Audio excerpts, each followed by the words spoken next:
செவ்வாய்க்கிழமை, அதனால அந்தோனியார் கோயில்ல போய் ப்ரேயர் பண்ணலான்ட்டு நானும் எங்க அம்மாவும் பாரிஸ் கார்னர்ல இருக்கிற அந்தோனியார் கோவிலுக்கு போனோம்.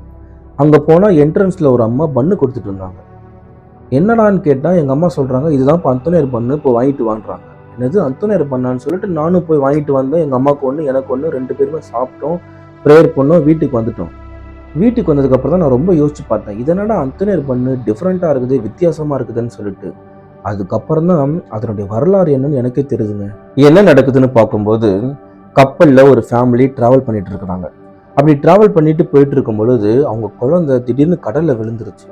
கடல்ல விழுந்ததுனால குழந்தைய தேடுறாங்க. குழந்தை காணாம போயிடுச்சு. என்னென்னமோ பண்றாங்க. குழந்தை கிடைக்கவே இல்லை. கடைசியில் அவங்க என்ன பண்றாங்கன்னா, அந்த அம்மா அந்தோனியார் கிட்ட ஜெபம் செய்றாங்க. அந்தோனியாரே, என் குழந்தை காணாம போயிடுச்சு. என் குழந்தை கிடைச்சதுன்னா நான் ஏழை எளிய மக்களுக்கு அப்பம் கொடுப்பேன்னு சொல்லிட்டு. அதே மாதிரி அந்த குழந்தை எந்த ஒரு ஆபத்துமே இல்லாம பத்திரமா அவங்க அம்மா கிட்ட வந்து சேர்ந்துட்டாங்க. அதனால அவங்க என்ன பண்றாங்கன்னா, அவங்க வேண்டினது மாதிரியே ஏழை எளிய மக்களுக்கு அப்பம் கொடுக்க ஆரம்பிக்கிறாங்க.